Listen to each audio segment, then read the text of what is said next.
hecho un descubrimiento maravilloso. He descubierto que el alcohol, tomado de manera constante y en grandes cantidades, produce todos los efectos de la embriaguez. Era divertido.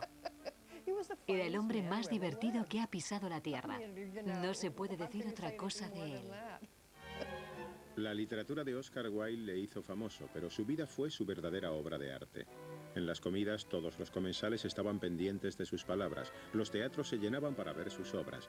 Wilde llevó el color a la gris Inglaterra victoriana tanto con sus obras como con su apariencia. Le abrió puertas y ventanas a un victorianismo afectado para dejar pasar una bocanada, no exactamente de aire fresco, pero sí de un aire muy diferente. En una época en la que podías acabar en la cárcel por realizar prácticas homosexuales, Oscar Wilde defendió su naturaleza contra una Inglaterra llena de prejuicios e hipócrita. Si eres un poco adelantado para tu tiempo, siempre acabas en la hoguera. Biografía. Oscar Wilde.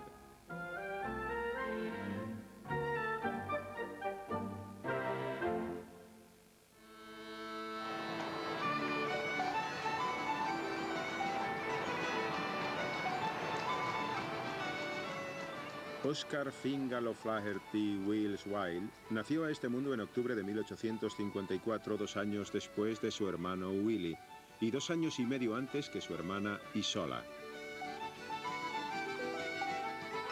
La familia vivía en una gran casa en Merrion Square, en Dublín, una de las casas más elegantes y una de las plazas con mayor prestigio de la ciudad.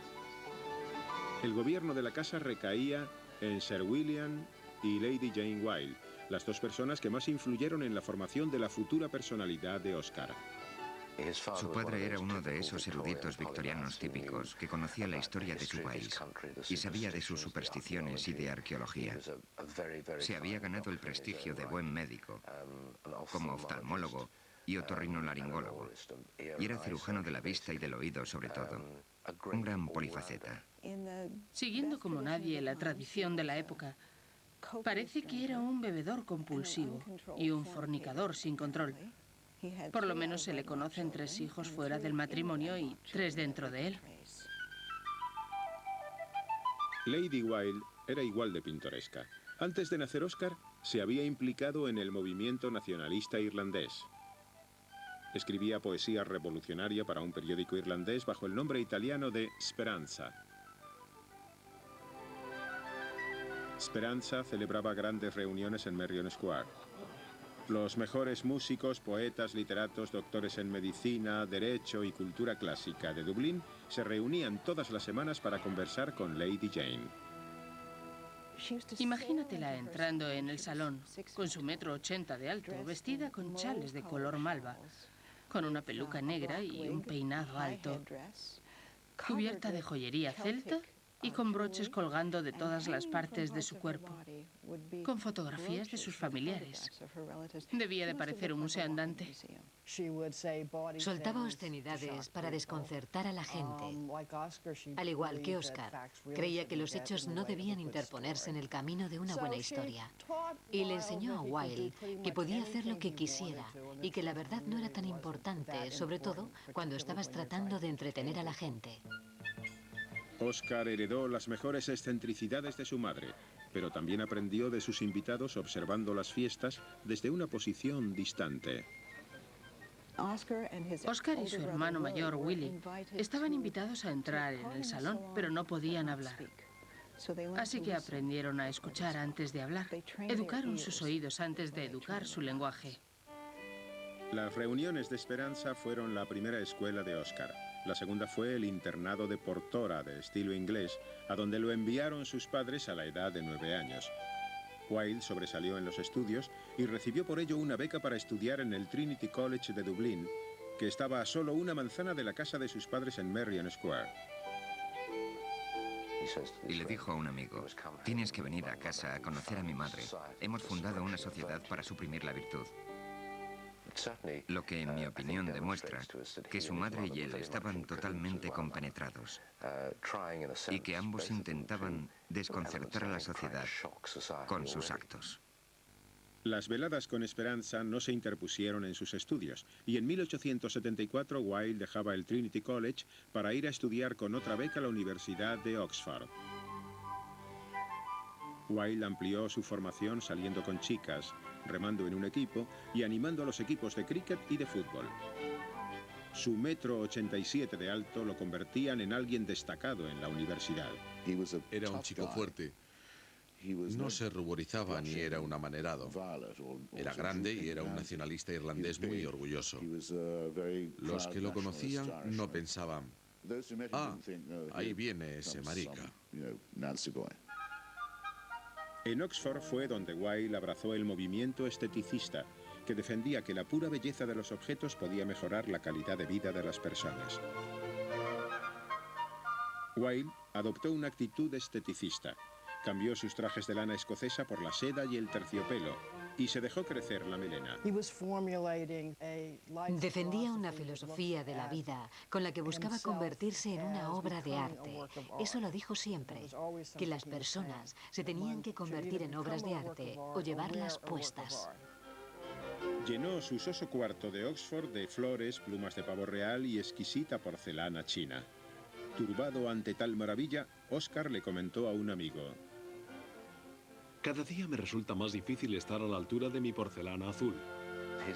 Este comentario tan famoso y tantas veces citado sobre su porcelana china azul se extendió por la universidad y fue denunciado en la capilla del centro por un pastor que dijo que aquella clase de paganismos debían ser eliminados.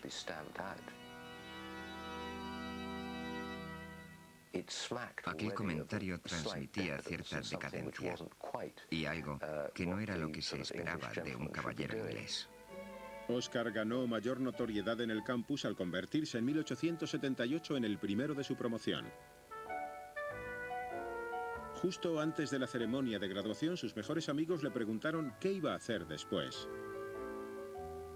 Y Oscar les dijo, bueno, no estoy muy seguro, pero lo que no voy a hacer es convertirme en uno de esos profesores de Oxford sin imaginación.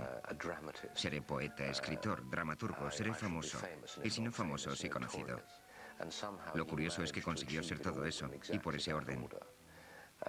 Y en cierto sentido, aquello fue una terrible premonición de lo que iba a ocurrir.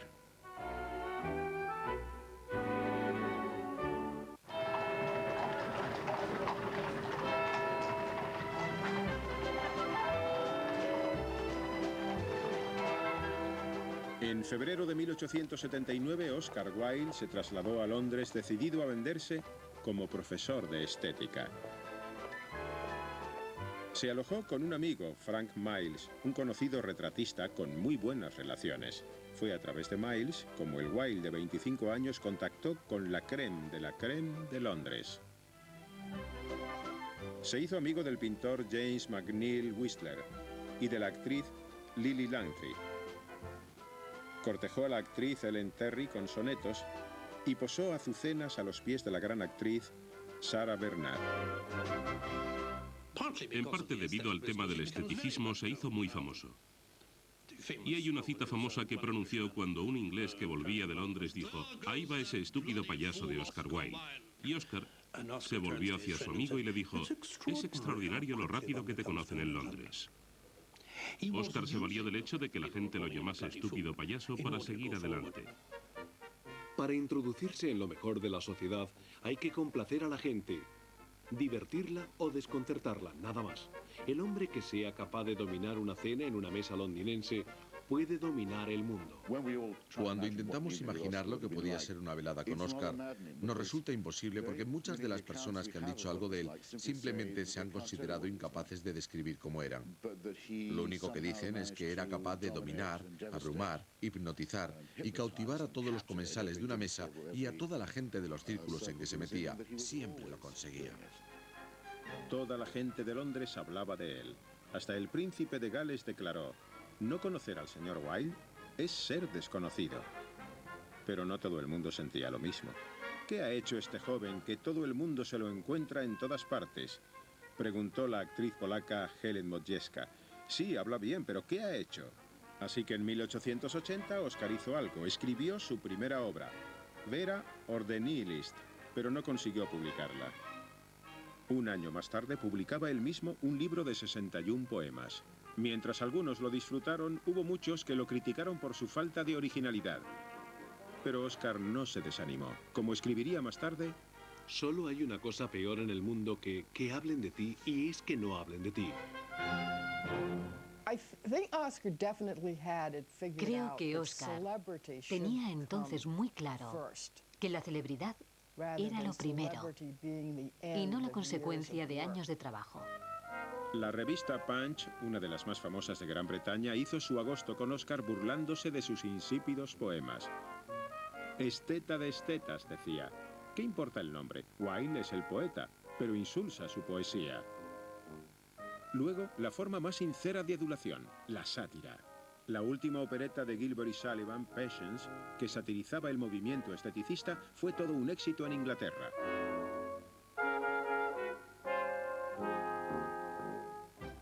Cuando el espectáculo se llevó a los Estados Unidos, los productores contrataron a Oscar Wilde para dar conferencias sobre el esteticismo. Con solo 27 años, Oscar se embarcó a bordo del SS Arizona y navegó rumbo a América. En enero de 1882 llegaba a la ciudad de Nueva York, donde los funcionarios de aduanas le preguntaron si tenía algo que declarar. Lo único que tengo que declarar es mi genialidad. Estados Unidos no estaba preparado para lo que estaba a punto de ver. Creo que lo que la gente esperaba era una especie de joven afeminado, un dandy. Pero no un hombre de 1,87 m, fornido, un irlandés envuelto en un largo abrigo de piel, que les iba a dar una conferencia sobre el renacimiento inglés en el arte. A la mayoría, los bombachos y la capa de Oscar le parecieron más interesantes que lo que tenía que decir. El New York Times calificó sus conferencias de aburridas, monótonas y pesadas, pero tras un par de revisiones, Wilde triunfó. Defendía la idea de la belleza en los adornos de la casa, en el modo de vida, la forma de amueblar, etc. Y viajó por todo Estados Unidos con la sátira a sus espaldas como forma de difundir su evangelio esteticista. Una buena manera de hacer negocios. Querido Norman, estoy triunfando. Dicen que no han visto nada igual desde Dickens. No me puedo partir el más trozos para satisfacer a la sociedad. Recepciones inmensas, cenas maravillosas, multitudes esperando por mi carruaje. Saludo con un guante en la mano y con el bastón de marfil y todos me vitorean. Tengo 2 secretarios, uno para escribir mis autógrafos y otro de pelo castaño, para enviar mechones de su propio cabello a las jóvenes damas que me escriben pidiéndome el mío. Se está quedando calvo a pasos agigantados. Querida señora Beer, no sé dónde me encuentro, pero estoy entre cañones y coyotes. Uno es una especie de zorro, el otro un barranco muy pronunciado. No sé cuál es cuál, pero no parece importar mucho en el oeste. Sienten tanto rechazo por la literatura que siempre utilizan palabras distintas para designar el mismo objeto en un mismo día. Bebe como un cosaco con los mineros y fuma un cigarrillo tras otro con ellos. Más o menos acaban todos como una cuba, pero lo respetan enormemente por ello. Quizá Oscar Wilde fue a Estados Unidos para enseñarle al país cuestiones de estética, pero Estados Unidos también le enseñó algo a él. Sentí una gran admiración por Norteamérica, sobre todo porque carecía de toda hipocresía, algo que era tan frecuente en la sociedad inglesa de la época. Allí simplemente podías hacer lo que quisieras. La ambición era algo aceptado. Podías aspirar a lo más alto de la jerarquía social y utilizar cualquier medio para llegar hasta allí, incluso si eso significaba pasar por encima de alguien. Fue una lección que Wilde se trajo aprendida de regreso a Europa cuando volvió en diciembre de 1882. La visita de un año a Estados Unidos le había valido su legitimidad como artista y le había llenado los bolsillos de dinero. Aquello le favoreció mucho, porque antes era simplemente un ciudadano corriente, que se había publicado él mismo un libro de poemas que no habían sido bien recibidos, y sin embargo volvió de Estados Unidos convertido en una figura internacional. Y aquello era lo que él se había propuesto, ser una celebridad.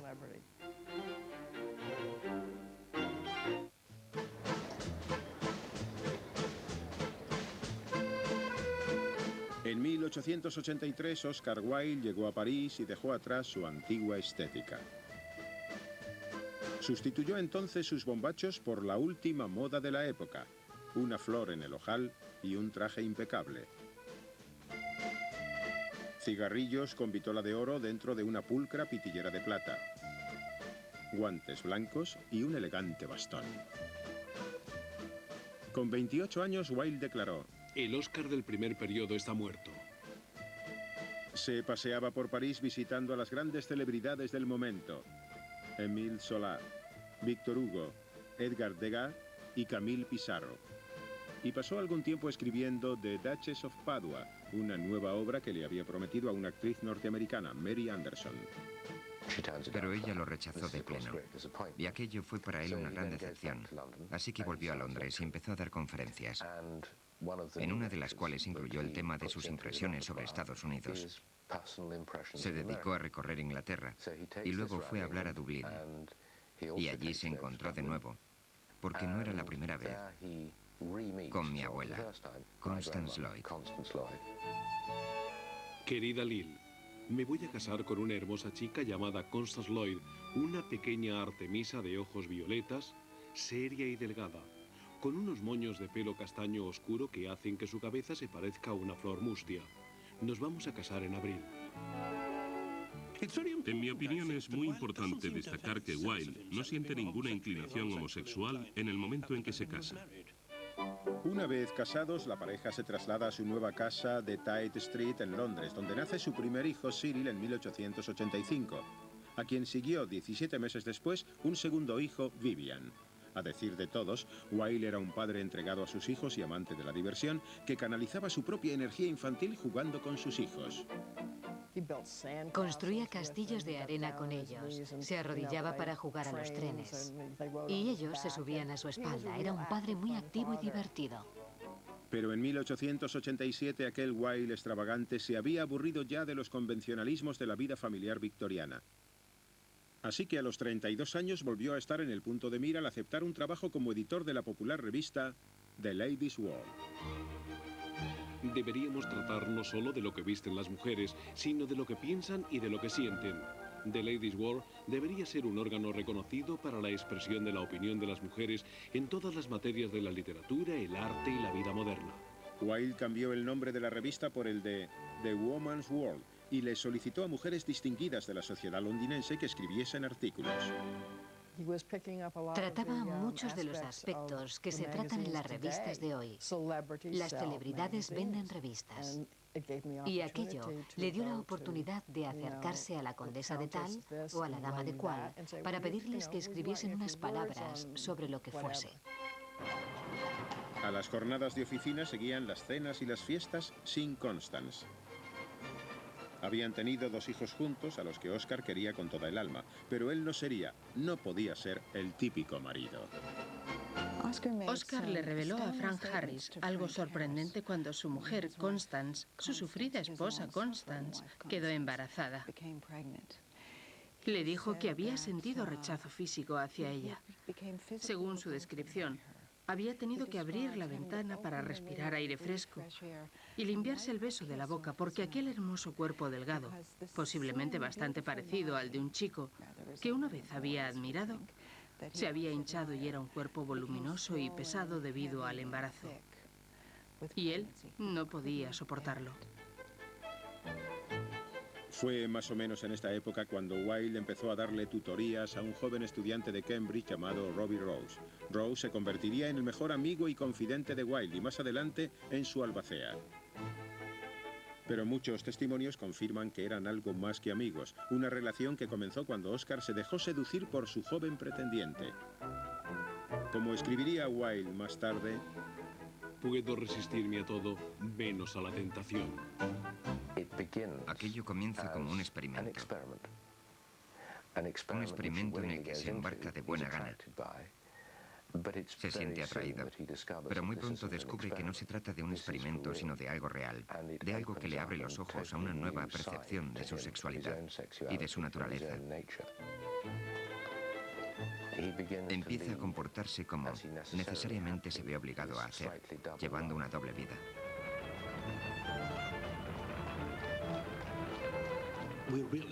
No podemos decir lo que significó para él darse cuenta de que se sentía atraído por su propio sexo. Pero lo que sí es importante es que Oscar Wilde iba a utilizar la persecución de su homosexualidad para escribir algunos trabajos muy interesantes. En 1890 la revista Lippincotts publicó el retrato de Dorian Gray. En cada página de la historia se percibía el pecado y la decadencia, y el trasfondo de su homosexualidad oculta conmocionó a la formal sociedad victoriana. El protagonista, Dorian Gray, vende su alma a cambio de la juventud eterna. Cada acto inmoral que comete hace envejecer y afea su retrato, pero él continúa siendo joven. Fue un escándalo tan grande para el público victoriano que se escribieron cientos de columnas en la prensa criticándolo severamente. Para él, lo escandaloso de esta primera novela, criticada severamente por prácticamente todos los periódicos, era al contrario, algo absolutamente maravilloso. Aquello lo colocaba en el punto de mira dentro de la literatura británica del momento. Inmediatamente después de escribir Dorian Gray, Wilde publicó una serie de ensayos y relatos cortos que le aseguraron su reputación de escritor serio. Pero tan solo en 4 años, la sociedad que había celebrado su persona pública le iba a perseguir por los actos de su vida privada.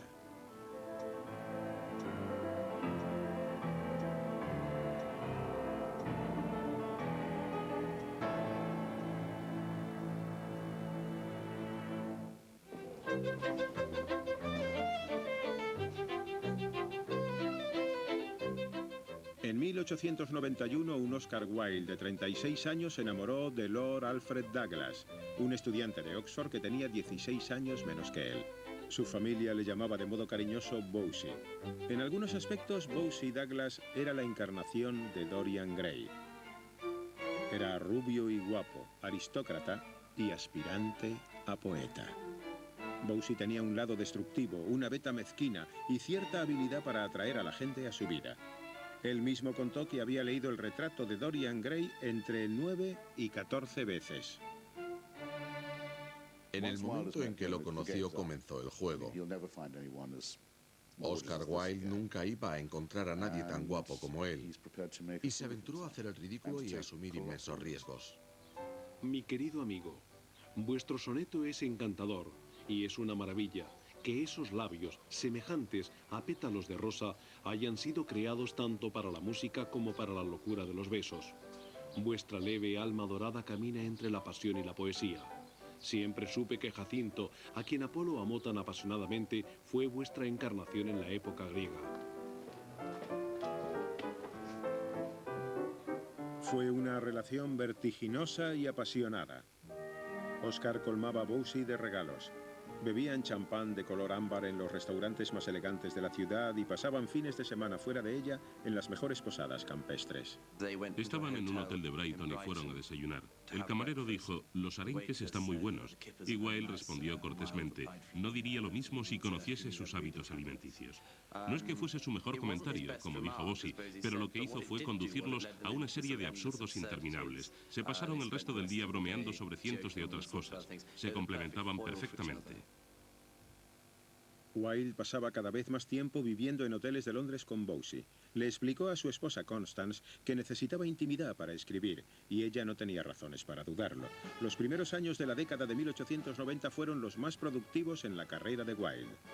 En febrero de 1892 estrenó El abanico de Lady Windermere, la primera de 4 obras aclamada por la crítica. Una mujer sin importancia debutó un año más tarde, seguida en 1895 por Un marido ideal y La importancia de llamarse Ernesto. Todas las comedias se burlaban de la sociedad victoriana, de la jerarquía social de Londres y de las máscaras con las que se disfrazaban las clases más distinguidas. Era capaz de mantener en alto de manera elegante un espejo bien pulido frente a los defectos, hipocresía y pequeños vicios de la sociedad. Leyendo a Oscar Wilde te das cuenta de que era alguien que divertía a la gente. Los lectores se creen listos, inteligentes, y esa es la gran clave para el éxito. Todas las obras de Wilde tienen un cierto ritmo que las convierte en algo extraordinario.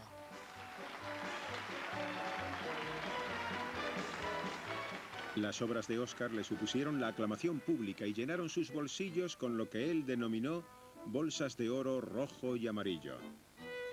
Pero cuanto más dinero ganaba, más gastaba. En poco tiempo empezó a vivir solo del crédito que le daba su nombre, metiéndose cada vez en más y más deudas.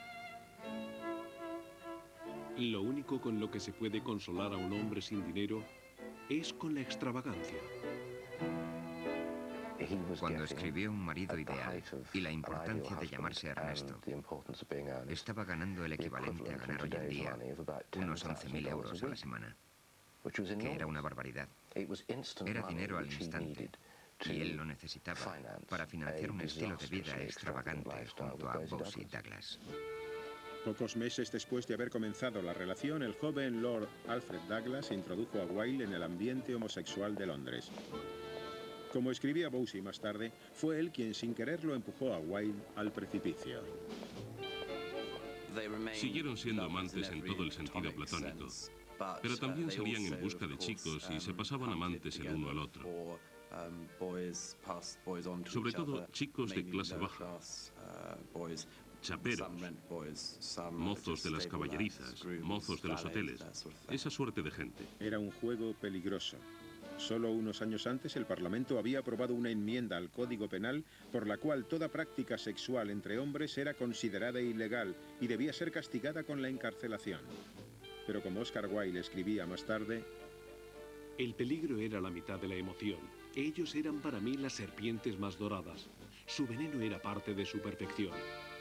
Decía que era como celebrar un festín con panteras. De repente te dabas cuenta de lo lejos que habías llegado, a tan solo un paso de que te sucediese algo horriblemente maravilloso. Y sí, aquel era el veneno, el elemento intoxicador. No creo que nadie lo haya expresado nunca mejor. El subidón de la emoción era adictivo y la pasión de la vida secreta de Oscar no hacía más que incrementarse gracias a Bosie Douglas. A Bosie le daban fuertes berrinches y continuamente se marchaba enfurecido. Bosie, no deberíais montar escenas conmigo. No las aguanto. Destrozan el encanto de la vida. Soy incapaz de veros, tan griego y gracioso, con el rostro crispado por la pasión. No puedo escuchar cómo vuestros labios curvados me dicen cosas horrorosas. No lo hagáis, me rompéis el corazón. La vida tempestuosa de Oscar con Bosie dejaba poco tiempo para Constance y los niños. Pierre-Louis, amigo de Oscar y de Bosie, recuerda que un día lo vio en el Savoy en 1892 o 1893. Constance entró. No había visto a su marido desde hacía algún tiempo y le preguntó por qué no había ido a casa.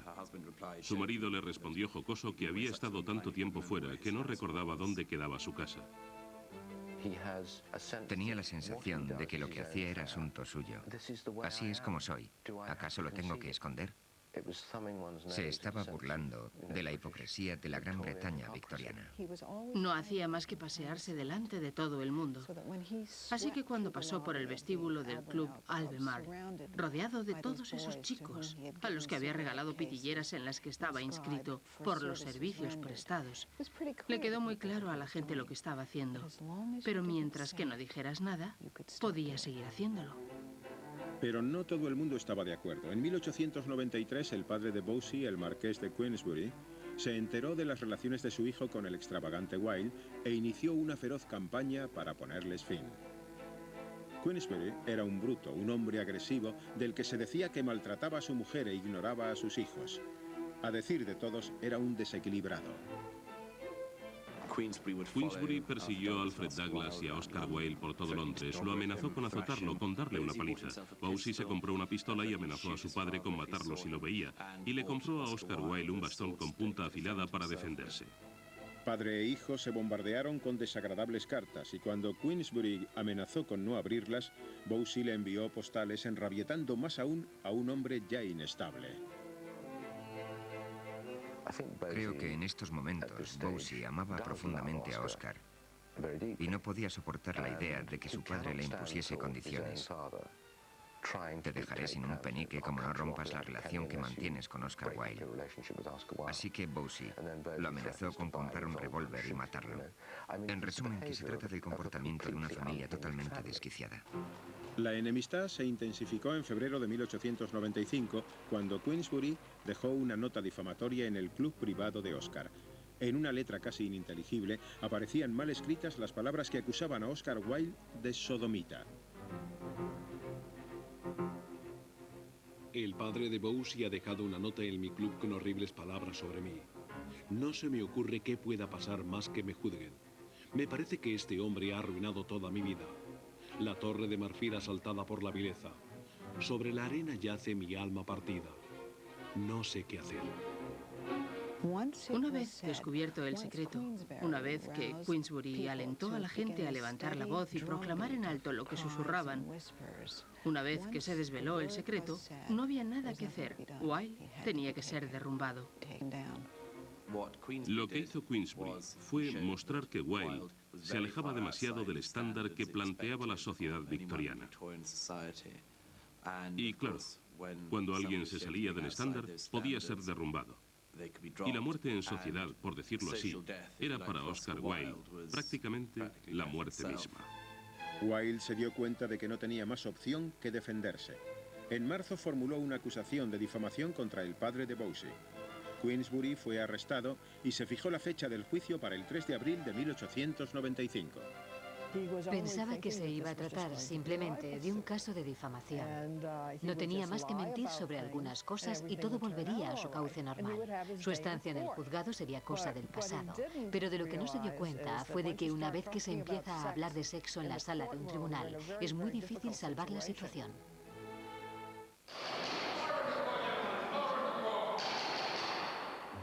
En abril de 1895, un Oscar Wilde de 40 años interpuso una querella por difamación contra el marqués de Queensbury. Queensbury fue defendido por Edward Carson, a quien Wilde conocía del Trinity College de Dublín. Sin duda desempeñará su papel con el resentimiento añadido de un viejo amigo, comentó Oscar. En la sala, Wilde esquivó las preguntas de Carson de manera brillante, poniendo en escena una representación tan entretenida como cualquiera de las obras que había escrito. Sí, Edward Carson le preguntó a Wilde sobre sus hábitos en la bebida y Wilde dijo: He bebido champán helado contraviniendo las órdenes de mi médico. Y Carson dijo: las órdenes de tu médico no tienen importancia. Y Wilde dijo: nunca las tengo en cuenta. Risas en la sala. Carson quedó como un imbécil y se empezó a poner colorado. Carson interrogó a Wilde sobre la moralidad de Dorian Gray y leyó en alto una carta de amor que le había enviado a Bosie. ¿Es esta una carta normal?, le preguntó Carson. Todo lo que escribo es extraordinario, respondió Wilde. No se daba cuenta de que Carson le estaba llevando por un camino específico. Y entonces Carson le preguntó algo sobre su pasado en Oxford. ¿Besaste a aquel chico? Y él dijo: no lo besé. Era demasiado feo. Comentario que quizás le resultó irresistible, pero si escuchas a tu cliente decir eso en la sala, se te cae el alma al suelo. Entonces Carson atacó a la yugular preguntándole: ¿es esa la razón por la que no le besaste? Y evidentemente, llegado este momento, estaba perdido. Aquella era la cuestión sobre la que giraba todo el juicio.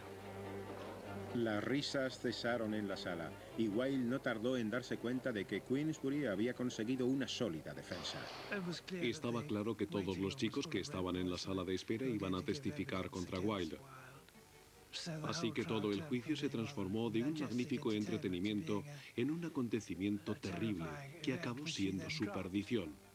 Queensbury había ganado y el juicio por difamación había terminado, pero se había demostrado que Wilde llevaba una doble vida.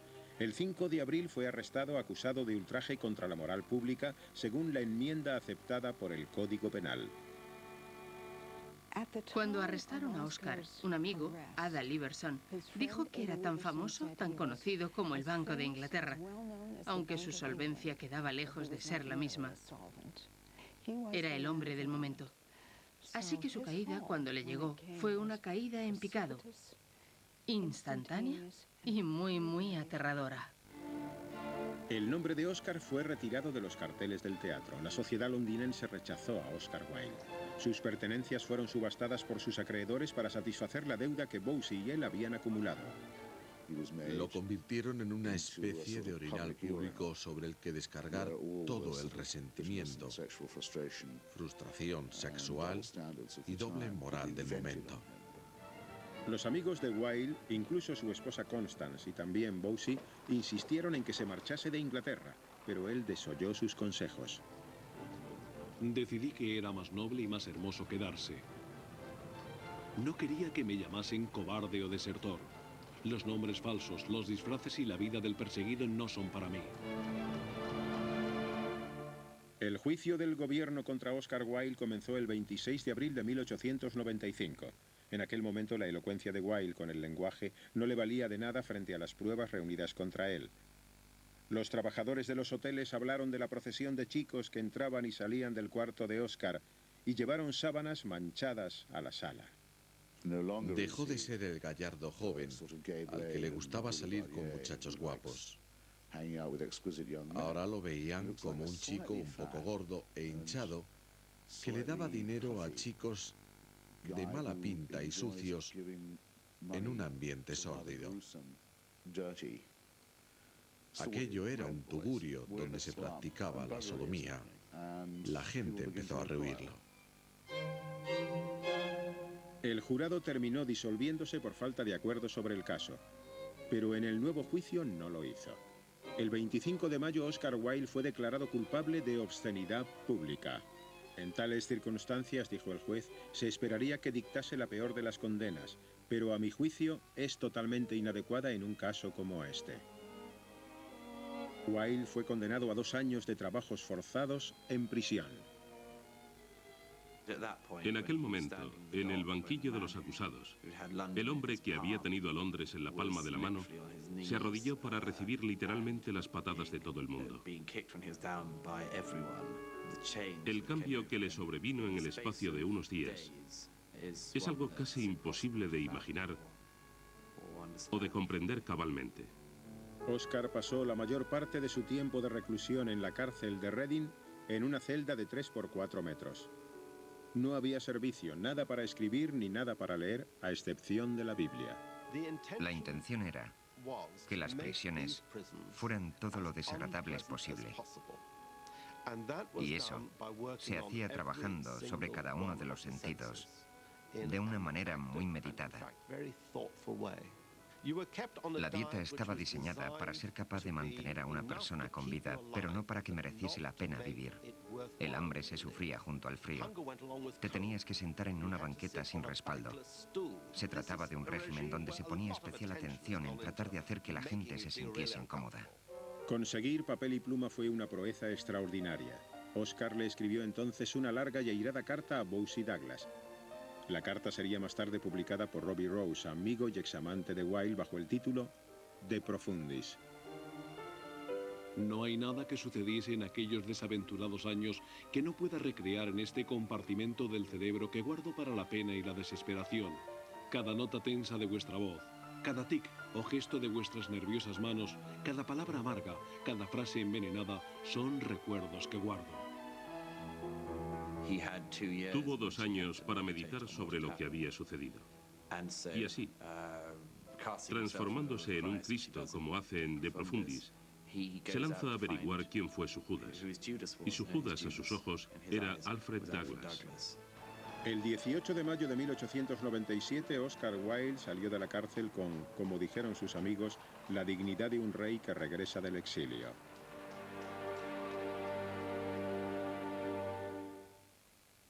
Aquella noche partió hacia Francia bajo el seudónimo de Sebastian Melmoth, que había sacado de la novela de su tío abuelo Melmoth the Wanderer. Su esposa Constance se había marchado con los niños a Suiza y había adoptado de nuevo el apellido Holland. Accedió a darle a Oscar 150 libras al año, a condición de que no volviera a ver a Bosie nunca más, pero pospuso una reunión cara a cara. ¿Cómo podía la sociedad aceptar a un hombre que era homosexual, que había sido convicto y que estaba arruinado? Cualquiera de aquellas 3 cosas era intolerable en la época victoriana, y él era las 3. Con 43 años, Oscar Wilde era un hombre arruinado.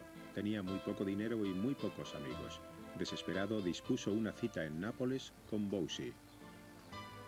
Cuando la gente me critique por haber vuelto con Bosie, decidle que él me ofreció amor y que en mi soledad y desgracia, tras 3 meses de lucha contra un horroroso mundo de filisteos, recurrí de forma natural a él.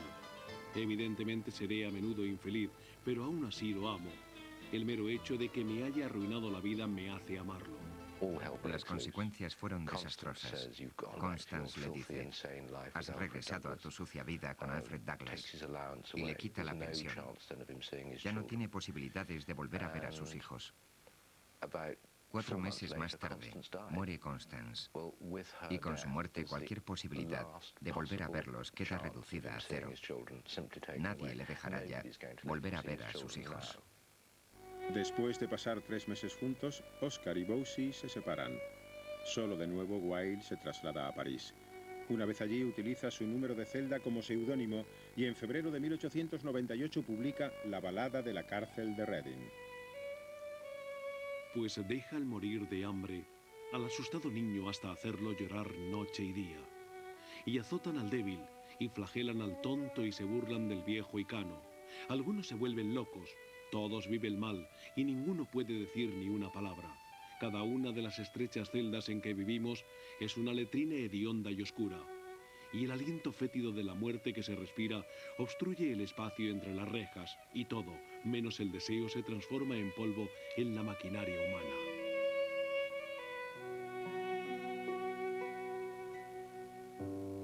Durante algún tiempo, Wilde defendió la reforma de las cárceles inglesas. Pero a los 45 años había perdido tanto las ansias por escribir como su única fuente de ingresos. Todo lo que podía ofrecer era su personalidad y había muy poca demanda. A mediados de 1899, le escribe una carta a un amigo en la que dice: igual que San Francisco de Asís, estoy casado con la pobreza, pero en mi caso el matrimonio no es un éxito. Es terrible, es horroroso. Es pedirle dinero a los amigos, es quedarse sin cena porque no le queda ni un penique y nadie le da un crédito. Aquellas últimas cartas son desgarradoras. El 10 de octubre de 1900, Wilde se operó de la oreja derecha, seguramente para reparar el daño de un absceso que había sufrido en la prisión. Sus amigos fueron a visitarlo al Hotel d'Alsace, donde residía. Durante el curso del mes siguiente, su estado empeoró. El papel de la pared y yo nos estamos batiendo en duelo con la muerte, dijo Wilde.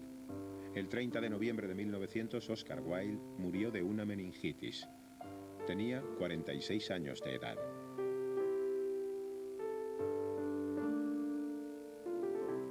Bosie Douglas pasó el resto de su vida intentando reconciliarse con su pasado. Murió en 1945 arruinado y solo. En 1901, Robbie Rose rescató la sucesión de Wilde de la bancarrota y procedió a la recuperación de sus obras. En 1920, Oscar Wilde era el escritor inglés más leído después de Shakespeare. El hombre que había sido crucificado por la sociedad era otra vez celebrado. En la década de 1960 se estudiaba en las universidades y en la década de 1970 fue aclamado como ídolo del movimiento por los derechos de los gays. Muchas de las cosas que escribía por entonces son hoy tan relevantes como lo pudieron ser en 1890, lo que me parece realmente sorprendente. Y a pesar de sus defectos, que tenía muchos, no puedes menos que perdonar a un hombre que lleva 100 años haciendo reír a la gente.